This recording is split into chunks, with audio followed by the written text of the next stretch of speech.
Did the last segment talking about this perinatal calf death period, and I just wanted to make a couple more comments about dystocia and some unique things that some other ranches are doing to kind of combat dystocia. So the R.A. Brown Ranch in Throckmorton, Texas, which is Central Texas, they are a big, extensive operation, and so one thing that they do to make sure that to reduce dystocia in their first calf heifers, because they're calving out like thousands of them, is they will breed all of their heifers, or have in the past. I don't know if they're still doing this, but they have bred all of their heifers to Jersey bulls. And so that produces this pretty little itty bitty calf. And they look like bug-eyed weasers, but they're born alive. And so even though they aren't the highest quality, they aren't going to go into, a certified Angus beef or a certified Hereford beef program. They are still a live calf that they're going to get a little bit of income from, and that heifer didn't have very many issues calving in most cases. So that's one way that some ranches have kind of dealt with big making sure that their heifers don't have any dystocia issues. Nutrition can also be a little bit of a problem here, so I wanted to just kind of talk through some nutritional myths. So it has been stated by some people out there that undernutrition or poor nutrition actually causes dystocia and perinatal issues, and that has been shown to not be true. So there's several studies that were done in the 90s and the 2000s that show that poor nutrition doesn't necessarily cause dystocia issues. So so just keep that in mind. There's also a myth out there among some producers as well that cows need high quality nutrition at all times, and we definitely know that that is not true. So cows need high quality nutrition at really nutritionally demanding periods. So end of gestation and the beginning of lactation is going to be the most nutrient demanding period in that cow's year, because she is either growing or just had a calf, is milking the calf, and is trying to get rebred. So she needs a lot of really high quality protein and energy at that point in time. But after she's had her calf wean, if she's still in trimester 2, her nutrient requirements are very, very low at that point.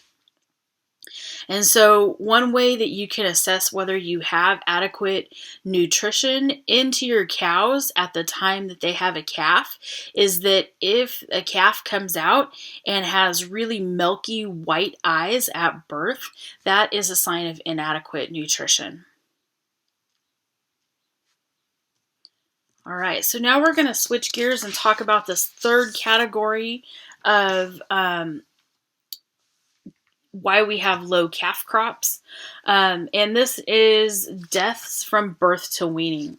And so again, like I alluded to in the beginning of the lecture, this is an area that doesn't necessarily have a lot of manageable things that we can do to prevent these deaths from happening. So cattle, if they're running out on rangeland, they may go missing.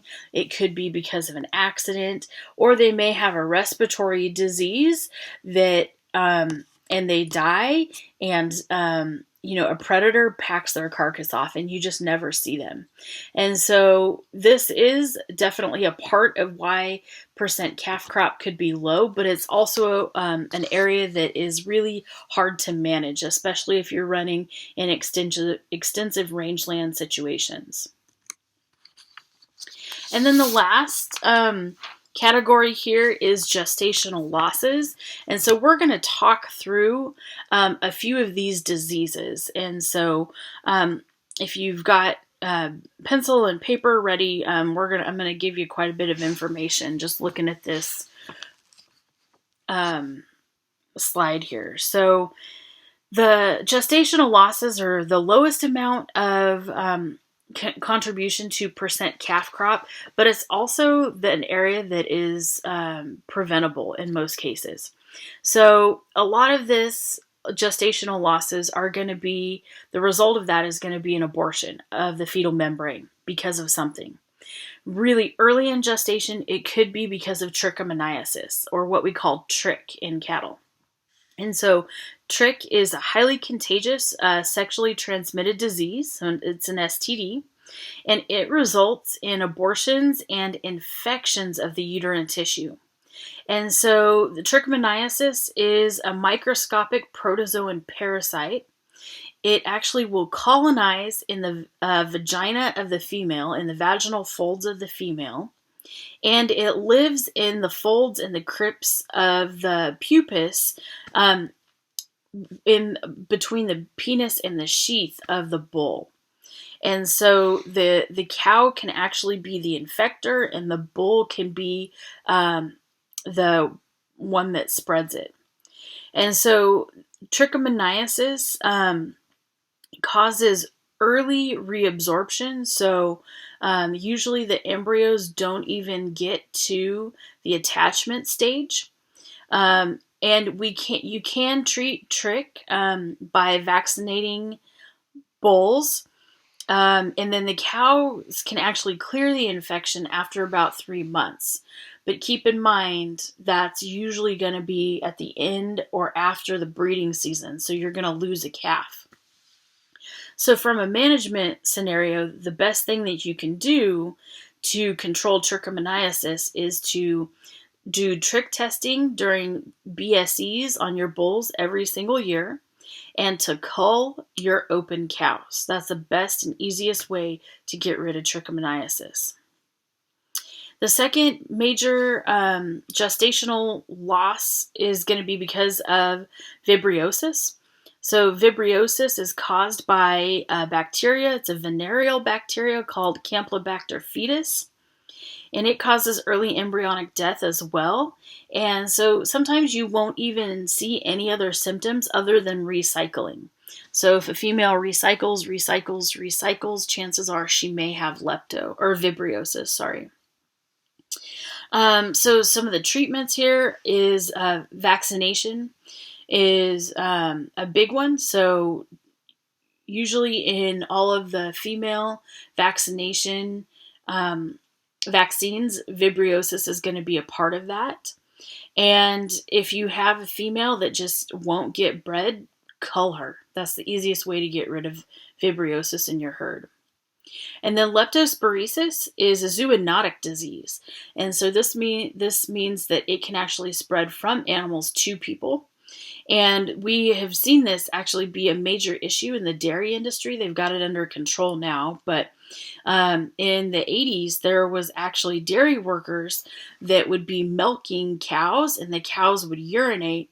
And if they were infected with lepto, that urine splashback would actually splash up into the eye of the workers, and they would contract leptospirosis that way.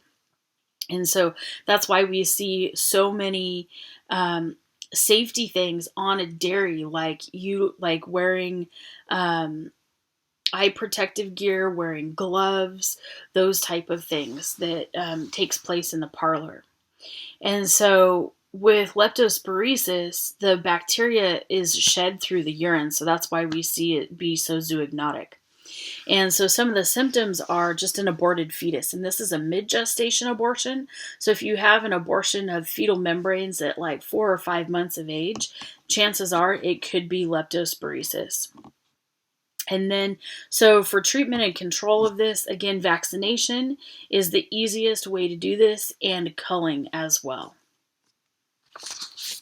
And then there's one more major disease that affects us here in the West. We don't see this in the Midwest or in the East Coast or the South anywhere, but this is foothill abortion.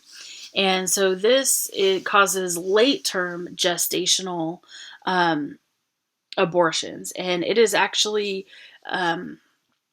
transmitted by a soft-bodied tick called the Parello tick. And the Parello tick will actually settle on an animal, feed, and then disengage and come off of the animal. So it's not a hard-bodied tick like the dog ticks and stuff that we see on pets. And so as the soft-bodied tick is feeding, it's injecting bacteria into the animal. And that bacteria is this thing that causes foothill abortion, or is the EBV. And so the symptoms are late-term abortion, like 7, 8, or even perinatal death. So a cow could have a calf, it could look alive, and then 2 or 3 hours later, it will be dead. And so the management of this has really been evolving. And management all that I've been exposed to all the way through my childhood and stuff is by moving animals and getting them exposed to the tick. And so if the animals are after they're weaned, we used to put heifers in a couple of different locations that we knew had the Parello tick in the hopes that they would get bit, and that would we would think that that would actually build up their immunity. And it used to be that they had immunity for a lifetime. And then about 15 years ago, we started seeing repeat abortions in some of our seed stock Hereford cows. So they aborted like as a 3-year-old, and then they got bred back as a 4-year-old, had a couple calves, and then they aborted as a 7-year-old or something. And so that's when we got involved with the research aspect of foothill abortion. And this has actually been a big part of why the UC Davis Vet School was originally founded, was because of this disease. And they've been working for 70 plus years, and hopefully this year, 2020, fingers crossed, we will actually have a vaccine commercially available. So we've been using the vaccine on our operation for 3 years in a research capacity, and it is wonderful. We've had very, very little